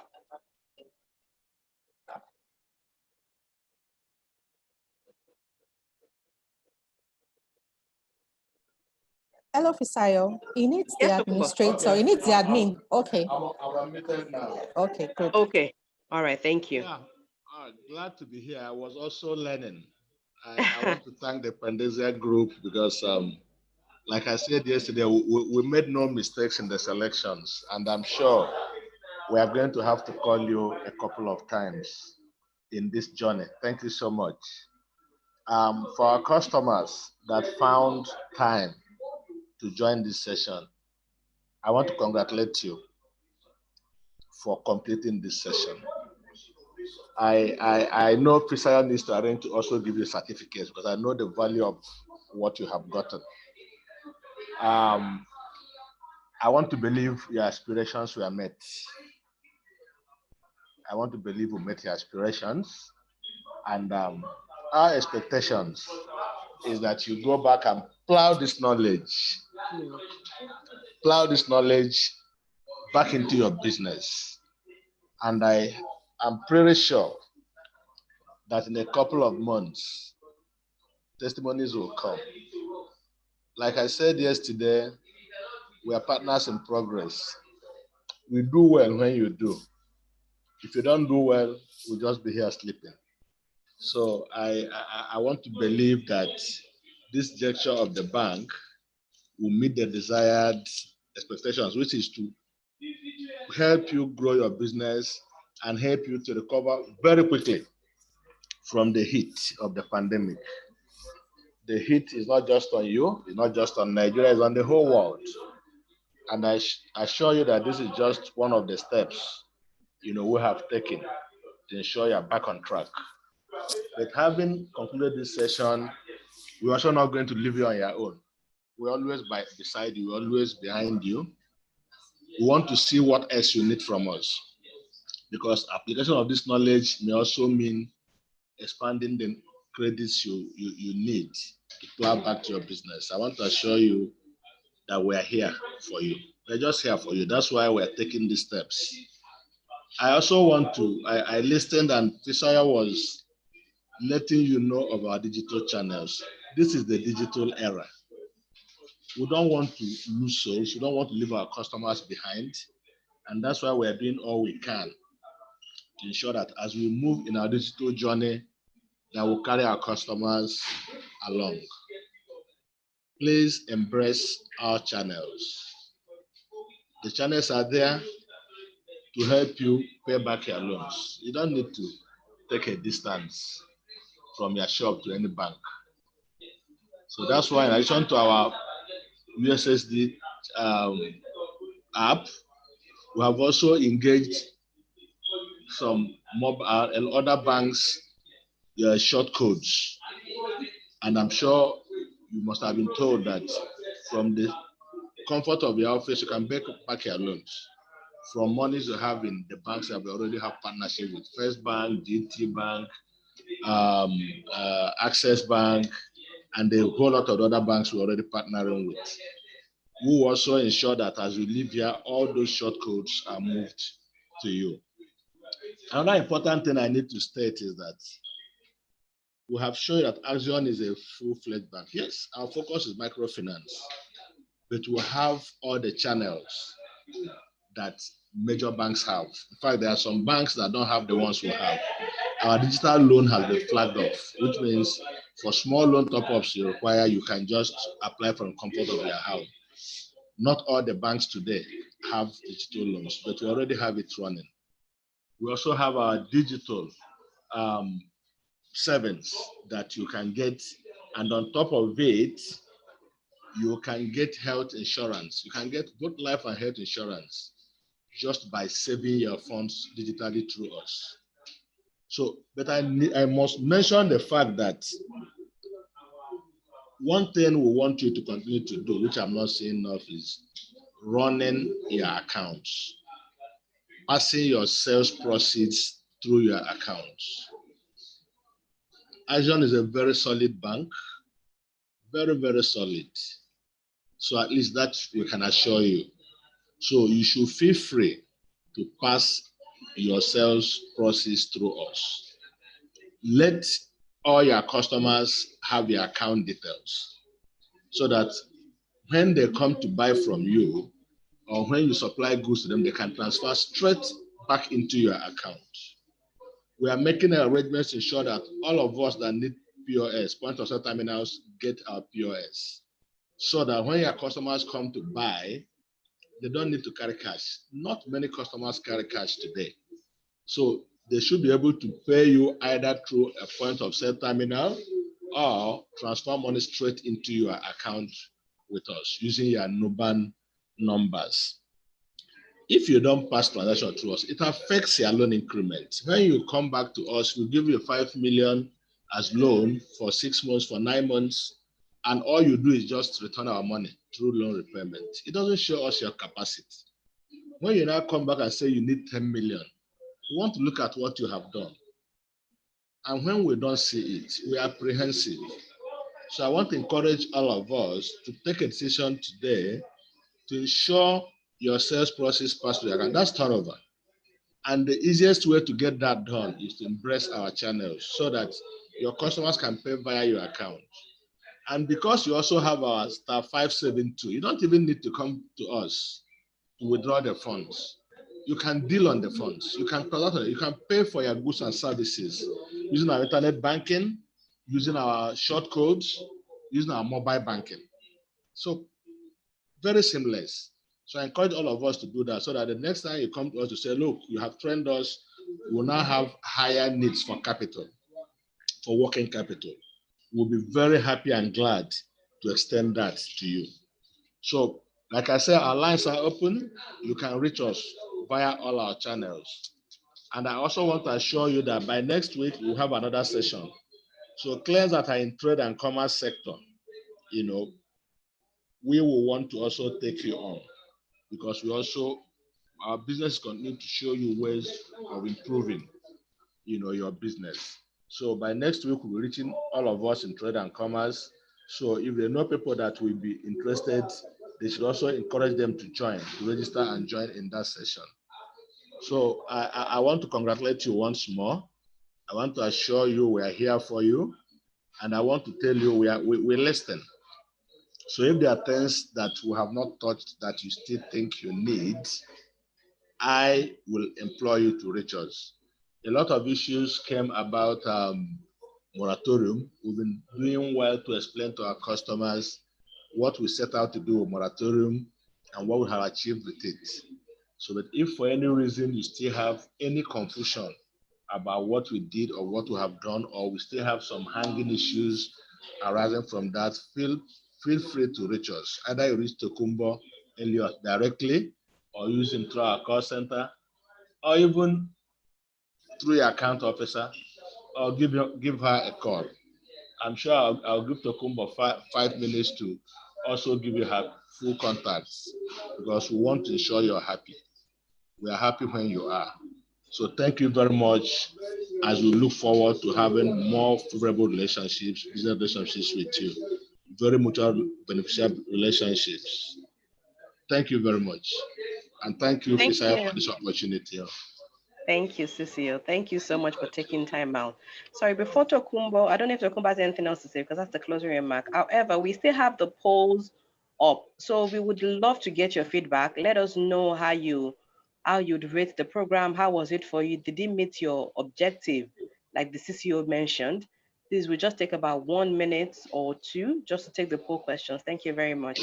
And then also the CCO talked about reaching out to us if you need assistance or support. Please do.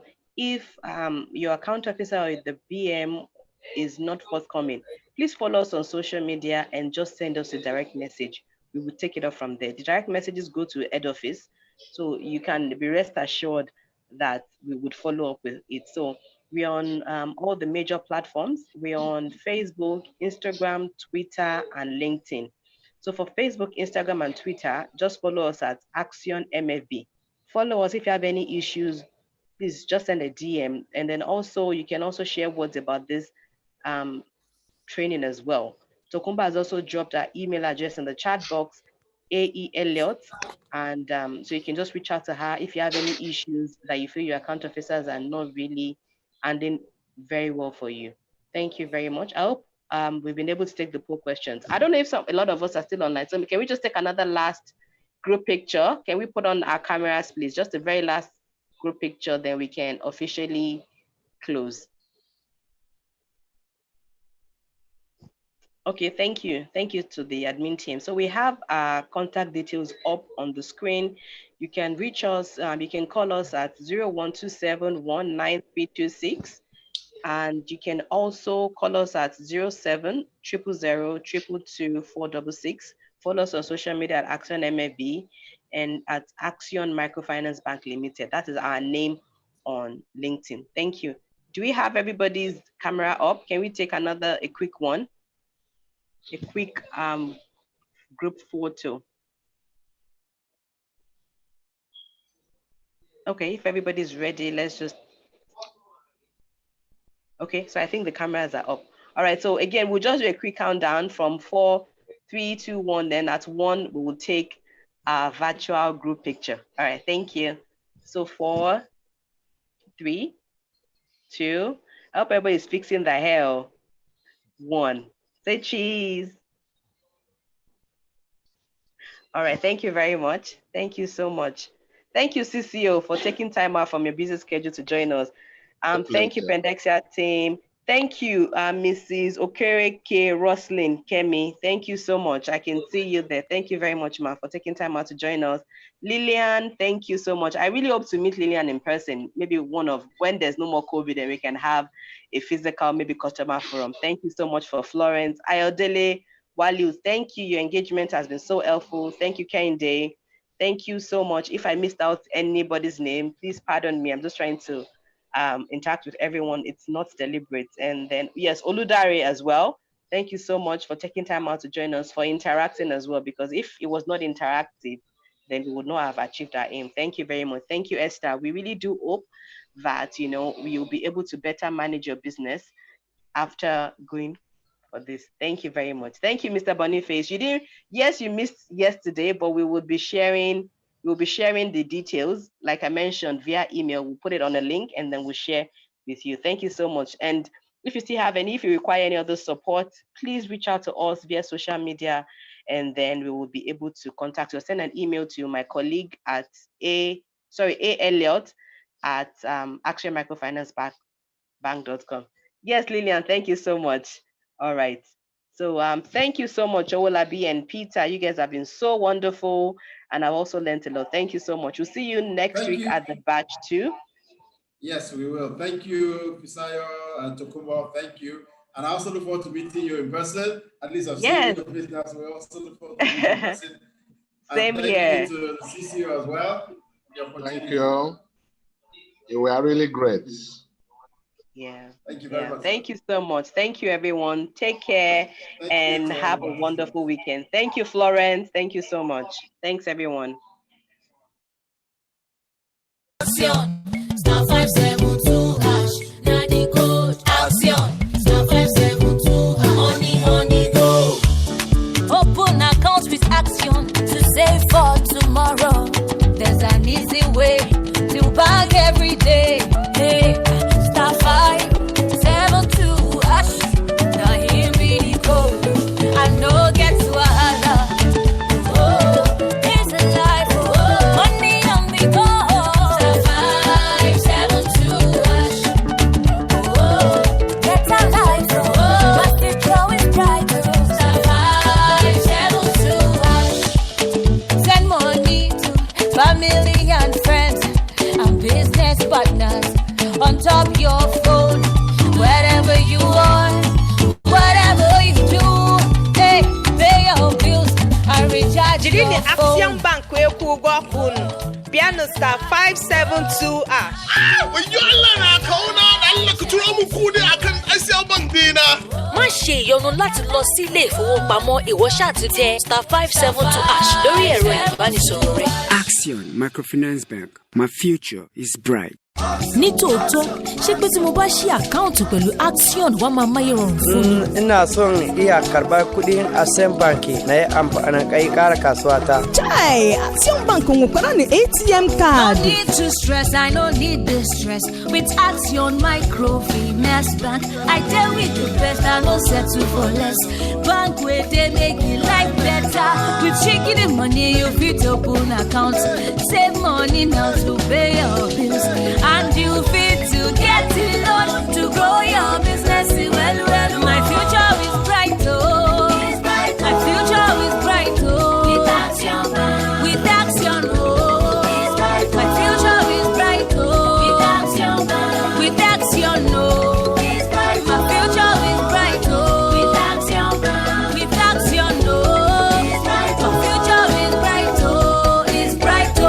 Accion Microfinance Bank. My future is bright. Hey, Accion, star 572 hash. Now the code Accion, star 572 hash. Honey, go. Open account with Accion to save for tomorrow. There's an easy way to bag every day. Hey, star 572 hash. Now here be the code. I know get to a holla. Oh, it's a life. Oh, money on me go. Star 572 hash. Oh, get a life. Oh, my future is bright. Star 572 hash. Send money to family and friends and business partners on top your phone.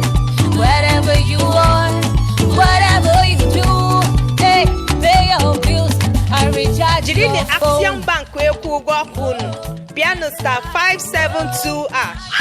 Yalla na kauna Allah ka turo mu kudi akan Accion Bank dina.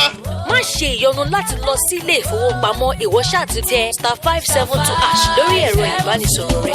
Accion Microfinance Bank.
To grow your business, well, my future is bright, oh.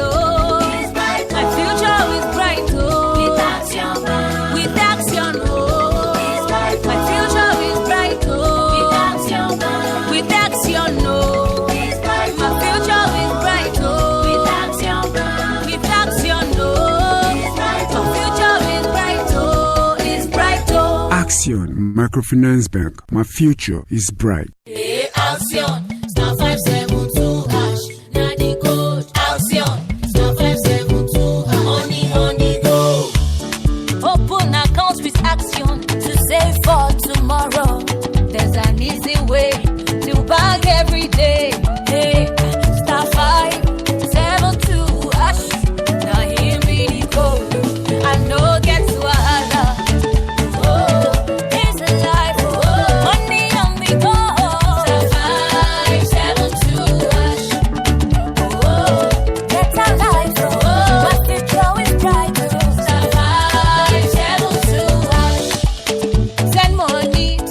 family and friends, and business partners on top your phone. Wherever you are, whatever you do, hey, pay your bills and recharge your phone. Accion Bank we go piano star 572 ash. When you learn account, I look to Romu Kudi, I can Accion Bank. Má ṣe ìyọnu